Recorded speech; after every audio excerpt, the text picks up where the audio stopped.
Hello guys, आज हम जानेंगे बोधि धर्मन के बारे में।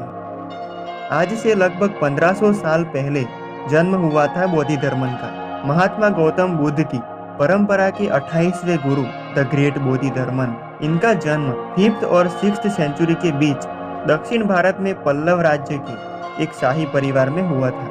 वो कांचीपुरम में एक धनी राजा के पुत्र थे। सभी तरह की सुख सुविधाएं और असीमित दौलत होने के बावजूद भी उनके अंदर कोई भी राजसी सुख की लालच नहीं थी और साथ ही उन्हें शारीरिक सुख और मोह माया से भी कोई लगाव नहीं था। इसलिए उन्होंने बहुत ही कम उम्र में अपना राजपाट छोड़कर वनवास ले लिया और एक बौद्ध भिक्षुक की तरह जीवन जीने लगे। बोधि धर्मन को चाइना में दामू, कोरिया में दालमा, जापान में दरुमा, थाईलैंड में ताकमो और कई अलग अलग देशों में अलग अलग नाम से पूजा जाता है। और जापान में तो बोधि धर्मा डे भी मनाया जाता है। चाइना में बोधि धर्मन को द लेजेंड ऑफ चाइना भी माना जाता है। बोधि धर्मन बचपन से ही बौद्ध धर्म से बहुत ज्यादा प्रभावित हो गए थे। उन पर बौद्ध साधु, उनकी साधारण जीवन शैली और उनके महान विचारों का काफी गहरा प्रभाव पड़ा था। और 7 साल की छोटी सी उम्र में उनके ज्ञान की अलौकिक शक्तियाँ उनको दिखने लगी थी। और इसके साथ बचपन में सांस लेने की परेशानी से निजात पाने के लिए उन्होंने योग को अपनाया। और यही नहीं, उन्होंने अपने शुरुआती दिनों में लड़ने की सभी कला सीख ली थी। उन कलाओं में वो पूरी तरह से माहिर बन चुके थे, लेकिन उनका मन इन सब में नहीं भरा और उन्होंने पूरी तरह से अपना घर त्याग दिया और बौद्ध धर्म को अपना लिया और एक साधु बन गए। बौद्ध धर्म में गहरी रुचि होने की वजह से उन्होंने अपने गुरु के रूप में महाकश्यप को चुना और उन्हीं से ध्यान और ज्ञान अर्जित करना शुरू किया। और बोधि धर्मन ने अपना राजशाही जीवन त्याग कर अपने गुरु के साथ ही बौद्ध भिक्षुक की तरह रहना शुरू कर दिया।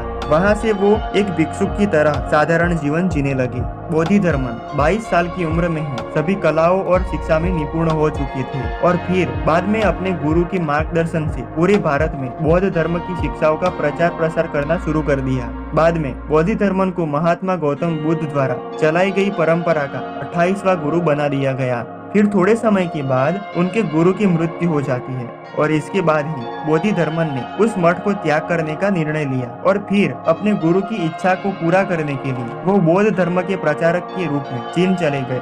वहां पर उन्होंने महात्मा बुद्ध के उपदेश और शिक्षाओं का प्रचार करना शुरू किया। उसके साथ ही उन्होंने चीन में बौद्ध धर्म की नींव रखी और मार्शल आर्ट्स को भी इजाद किया और यहीं से उन्हें एक नई पहचान मिली।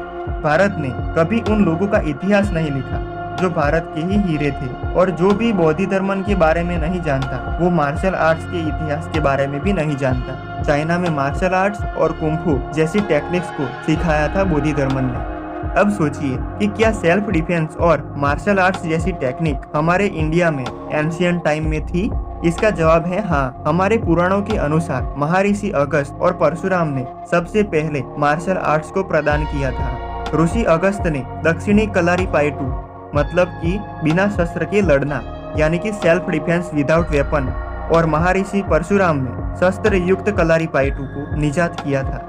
और श्री कृष्ण दोनों ही टेक्निक्स में निपुण थे और उन्होंने इन टेक्निक्स को अच्छी तरीके से डेवलप किया और एक नया आयाम दिया। इसका प्रूफ आपको महाभारत और विष्णु पुराण में मिल जाएगा। श्री कृष्ण ने मार्शल आर्ट्स का विकास किया था और डांडिया रास उसी का एक नृत्य रूप है। कलारीपायटू के गुरु श्री कृष्ण को ही माना जाता है। इसके बाद इस विद्या को अगस्त मुनि ने प्रचारित किया था। इस विद्या के कारण ही नारायणी सेना भारत की सबसे कुशल सेना बन गई थी। श्री कृष्ण ने कलारीपायटू की नींव रखी जो बाद में बोधि धर्मन से होते हुए मॉडर्न मार्शल आर्ट्स में डेवलप हो गई थी। बोधि धर्मन के कारण ही ये technique China, Japan, Thailand, Malaysia जैसे देशों में खूब फैल गई और आज भी ये टेक्निक केरला और कर्नाटका में प्रचलित है। स्पिरिचुअल मास्टर ओशो ने बोधि धर्म के बारे में बहुत कुछ कहा है। ओशो कहते हैं कि बौद्ध धर्म के ज्ञान को गौतम बुद्ध ने महाकश्यप को दिया और वही ज्ञान महाकश्यप ने उनके डिसिपल आनंद को दिया और इसी तरह ये ज्ञान आगे चलकर बोधि धर्मन तक पहुंचा और बाद में बोधि धर्मन बौद्ध धर्म के 28वें गुरु बने। बोधि धर्मन चाइना कैसे पहुंचे, इसके बारे में कई लोग अलग अलग बातें करते हैं, पर उनके चाइना जाने की असली वजह किसी को नहीं मालूम। कुछ का मानना है कि बोधि धर्म समुद्र के रास्ते चाइना गए थे और इस यात्रा को पूरा करने के लिए उन्हें 3 साल का लंबा समय लगा था। और फिर उन्होंने चाइना में बौद्ध धर्म का प्रचार किया, परंतु उस समय उन्हें वहां के राजा और भिक्षुओं का भयंकर सामना करना पड़ा था। बोधि धर्म का मानना था कि बौद्ध धर्म शास्त्र और शिक्षाएं ज्ञान प्राप्त करने के लिए महज एक मार्ग है, लेकिन सच्चा आत्मज्ञान कठिन अभ्यास द्वारा ही प्राप्त होता है। कुछ रिसर्चर्स का मानना ये भी है कि बोधि धर्मन ने बौद्ध धर्म का बहिष्कार कर दिया था और कुछ नए उसूलों के साथ उन्होंने बौद्ध धर्म की शुरुआत की थी, और जिसकी वजह से उन्हें काफी परेशानियों का सामना करना पड़ा था।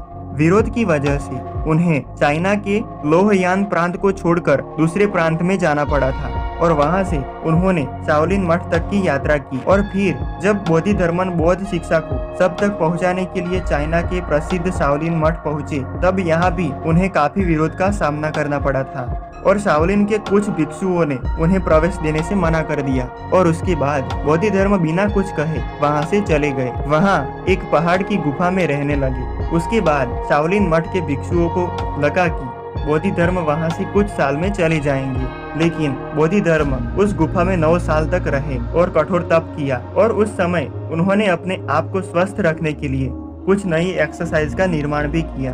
वहीं दूसरी तरफ बोधि धर्मन की त्याग, एकाग्रता और समर्पण को देखकर शाओलिन मठ के मॉन्क काफी प्रभावित हुए थे, और न सिर्फ उन्हें शाओलिन मठ में घुसने की इजाजत दी गई, बल्कि उन्हें शाओलिन मठ का प्रचारक भी बना दिया गया। इसके बाद बोधि धर्मन ने वहां कठोर तप और ध्यान के बारे में शिक्षाएं दी। आज उस केव को बोधि धर्मा केव के नाम से जाना जाता है। बोधि धर्मन ने लगभग 9 साल तक उस गुफा में मेडिटेशन की, और जिसकी वजह से उनका आकार एक पत्थर पर छप गया था। उसके बाद उस पत्थर को निकालकर शाओलिन टेम्पल में स्थापित कर दिया गया। वहाँ के लोगों का मानना है कि जब बोधि धर्मन 9 साल के लिए उस केव में मेडिटेशन कर रहे थे, तब उनका सिर्फ एक ही लक्ष्य था, चींटियों की आवाज सुनना। इतने लंबे समय तक मेडिटेशन करने के कारण बोधि धर्मन द होली मैन के नाम से भी जाने गए। इसी दौरान बोधि धर्मन पास के गांव में पहुंचे, तब गांव वालों ने उन्हें संकट समझकर वहां से भगा दिया। कहते हैं कि वहां की ज्योतिषी ने भविष्यवाणी की थी कि गांव पर एक बहुत बड़ा संकट आने वाला है, और गांव वालों ने बोधि धर्मन को ही संकट समझ लिया था। लेकिन संकट तो अब आने वाला था, महामारी के रूप में।